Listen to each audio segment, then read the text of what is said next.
Alright, hello everyone, and welcome. DSP here live on the stream. Today is Wednesday, March 1st, 2017.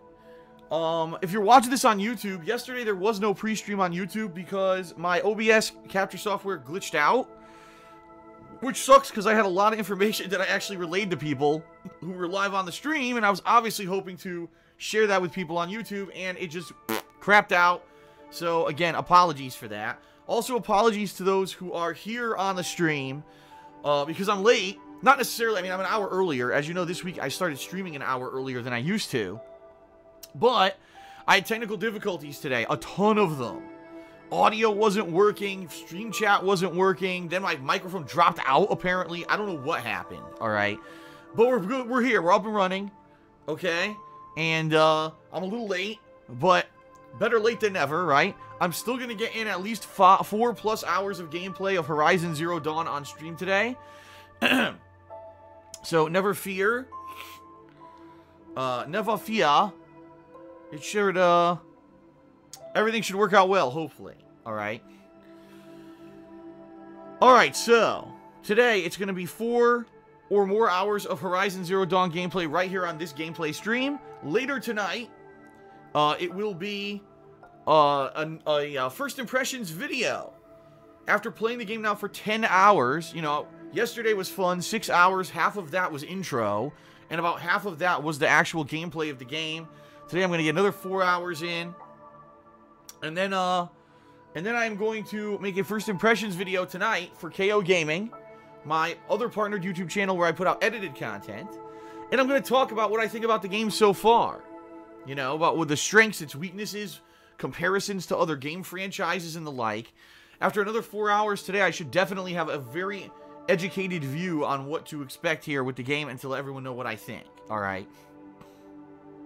So, yes, that's going to be tonight. Now, also tonight, and I don't know if I'm going to have time, and I also don't know if I'm going to have an update for you, but I'd like to do another vlog, a follow-up vlog in regards to what's going on with me in the YouTube situation, because I got more information yesterday straight from the mouth of YouTube, okay?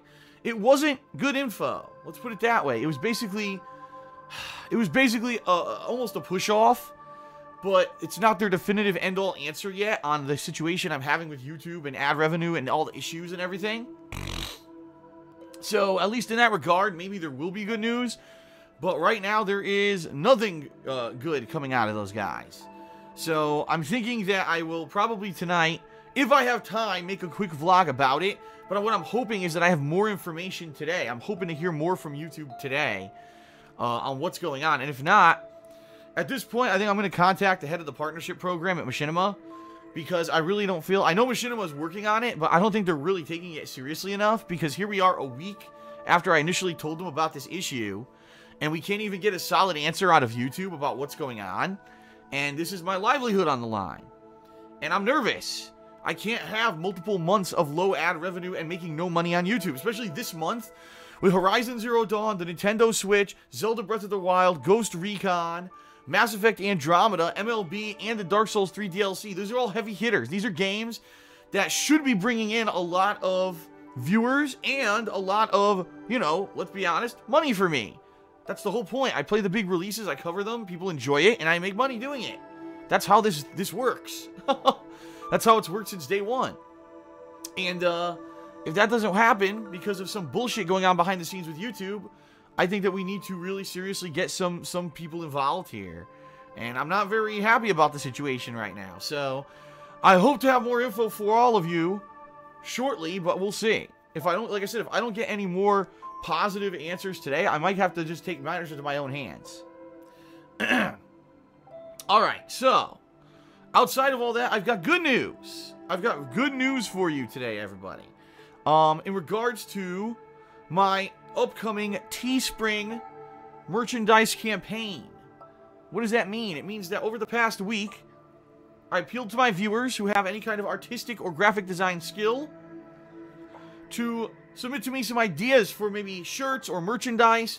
You know, if you have a logo or artwork or anything that would look good on a shirt or on any kind of a merchandise, you know, mug, something like that, and to send it to me because I'm going to start selling stuff on Teespring, hopefully to at least make up some funds here for what I've lost on YouTube. And the good news is Teespring contacted me 2 days ago and said, we will set up a shop for you. We'll do all the work for you. All you need to do is basically send us a bunch of ideas and or actual logos and artwork, and we'll create all the merch for you. We'll even design some stuff based off of what you sent us, and we'll go from there. So yesterday, they actually set up an initial shop for me, which I looked at, and I actually like the look of it. I think they did a good job. I had some ideas for improvement on a couple of the products that they designed for me. I actually sent them some more artwork as well. And we're basically going back and forth a little bit about what we want to be the initial line of product. Because the bottom line is I've got a lot of stuff that was submitted to me from viewers. And we're actually debating, should I put it all up on the shop immediately? Because it might just end up being like an overload. Like, let me put it this way. If I launch this Teespring shop, okay, and if I launch a Teespring shop and there's 3 different designs on it, and you can get a t-shirt, you can get a sweatshirt or hoodie, you can get a mug, you can get a bag, you can get, all the generic merch that you would think about that could have this stuff on it. Great. 3 designs to choose from. That's not too bad. What if I launch it with 10 designs? Now you're going to have people going on there and be like, man, now it's tough to decide because I like this one and I like this one, but now I'm only going to get one. And what we're debating is, instead of doing a full launch with all the product on it immediately, to do a staggered launch so that I could basically do kind of a, launch it with initial stuff to start. And then maybe after a week, put a new product up. And then after another week, put another new product up. You know what I mean? So that way it's kind of like a staggered launch. And rather than, oh, here's every product available at once. And obviously, not everyone's going to buy every product initially. You know what I mean? So, the thing is, there's a good variety of stuff on there. There's actually going to be 2 different products that have like caricatures of my face drawn different ways with slogans that are big slogans of mine that I use all the time, or things that I say, mannerisms that I say in my videos all the time. There's a couple other shirts that are just logos. Instead of pictures of me or anything, it's just logos, and they're more generic. Those are things that you'd probably wear out and about because people would watch it and not realize, oh, that's related to a certain YouTuber. You know what I mean? It's not like it's a big my face or anything. It'd be like a logo with text or something like that. And then there's just a few other kind of silly things. So it's going to be a good variety of stuff that's going to be on the shop with the initial launch, okay?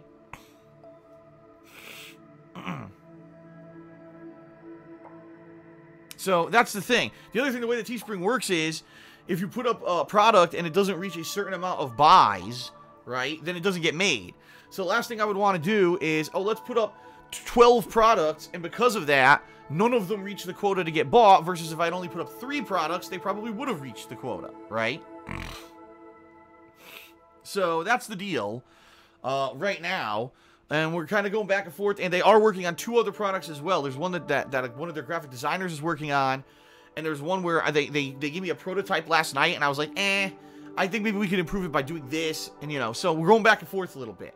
I'm hoping maybe by this weekend, it might be as early as this weekend, that I can launch this shop, which would be pretty cool. More than likely, what I'm going to do is I'm probably going to get a shirt for myself so that I can wear it in my videos and kind of show you what it looks like, kind of model it for you, like in the weekend preview or something like that, so you know what you're getting, okay? So anyway, that's the update with Teespring. It's a positive one. Things are going swimmingly. Things are progressing nicely there with Teespring, so I'm happy about that. And hopefully things work out. We'll see. All right, but right now, positive progress. I'm also possibly working on maybe some things, maybe some sponsorship / maybe me covering a few games that normally I wouldn't cover when the time allows. Of course, if I were ever to, let me put it this way. If I were ever to cover a game, all right, and that game, for whatever reason, wanted to get exposure, and so they said, well, if you cover our game for us, we'll pay you a certain amount of money, I would fully disclose that up front. And I would, by the way, I would tell that game manufacturer or developer, I would not sugarcoat my criticism of the game. That as I was playing that game, I would be 100% truthful about what I was saying about that game. I would not be overly positive about a game because it's a paid advertisement, like sadly other YouTubers have done in the past. Gee, why am I watching this video of a YouTuber playing a game and they're saying nothing but positive things about it? That's why. It's that simple. I would never do that. So I'm actually in talks with 2 different companies now. There's a couple games coming up apparently, and one of them is one that apparently just came out, and I guess they need to get more coverage of it on YouTube because no one's really playing this game. And I said, well, there may be some time coming up where I could squeeze it in, you know. So I'm going to go back to them today a little bit and talk a little bit with them. And I'm curious because I've never done anything like this before. I'm curious to see what kind of, what do they offer?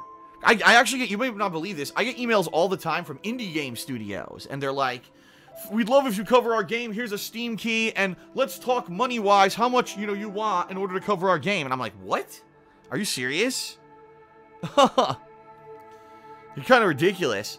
The problem is, that happens all the time. Like, that's commonplace on YouTube now. You guys may not realize it. I've never done this before. I've never accepted payment to play a game, ever. But I get offers all the time from indie game studios. Now, that's just me. Can you imagine the big YouTubers? The guys who are, you know, millions of views per video? Can you imagine? They're probably, every game they play, they're getting paid to play it and kiss its ass. I mean, that's ridiculous, man. I just can't believe it. Seriously. I don't know. For me, see, I'm the old guard. I came to YouTube at a time when it was for the love of it, when there was no money to be made making gaming videos, right? You couldn't even put ads on a gaming video when I started on YouTube. For the first 3 years that I did YouTube, you couldn't make any money on it. So for me, it's kind of like, this is just mind-blowing. That people literally put out fake playthroughs, paid advertisements for games, and people watch it and buy it as legit, and then they go buy those games. That's like the bottom of the fucking YouTube barrel for me. You know what I mean? And I'm not calling anyone out because I specifically don't know who does it, but it's obvious if I'm getting these offers, it's obvious everyone else is too. You know what I mean? So, I don't know, man. I don't know. But anyway, I'm considering doing something like that for a particular game, as long as they allow me to be honest. I would never accept any kind of sponsorship if I was not allowed to be honest about the product or about the game that I am being sponsored by. So I'm going to go back to them tonight, actually, and I'm going to see what they have to say. If I push back a little bit and I say, here's what I think, and let's see what they have to say. Alrighty then.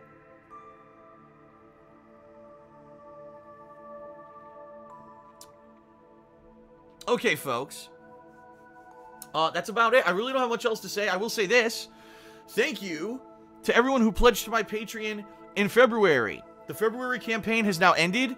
We absolutely 100% hit the funding goal for February, which means the Worst Games Marathon will happen.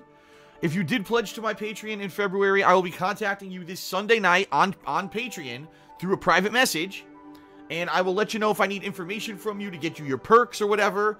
So please, if you did pledge to my Patreon in February, especially for the first time, keep your eyes and ears open. On Sunday night, I'll be sending you information via Patreon.com, and we'll go from there. All right. So thank you to everyone.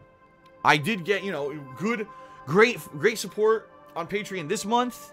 I'm going to have to think of a good goal for March. Right now, I honestly have no idea what kind of a goal I should set up for March. Because, I'm not sure. I'm just not sure what to do. I've got a few ideas, and they may be completely unrelated to anything gaming, actually. But I've got a few ideas, a few things people have suggested.